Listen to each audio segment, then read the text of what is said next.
శుభోదయం. ప్రభువైన యేసు నామములో వందనం తెలియజేస్తూ లేఖన భాగం చదువుకుందాం. పరిశుద్ధమైన దేవుని గ్రంథంలో నుండి యోహాను సువార్త 1వ అధ్యాయము 12వ వచనం.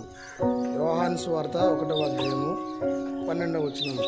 తన్ను ఎందరు అంగీకరించురో వారికందరికీ, అనగా తన నామమందు విశ్వాసం ఉంచిన వారికి దేవుని పిల్లలవటకు ఆయన అధికారం అనుగ్రహించును. దేవుడి యొక్క వాక్యాన్ని మన వెనుకల్లో దీవించిన గాక. దేవుణ్ణి అంగీకరించిన వారికి, అనగా యేసు క్రీస్తుని సొంత రక్షకునిగా అంగీకరించిన వారు దేవుని పిల్లలు. దేవుని పిల్లలు, అపవాది పిల్లలు అని బైబిల్లో మనం చూడగలం. దేవుని సంబంధులు, అపవాది సంబంధాలను బైబిల్లో మనం చూడగలం.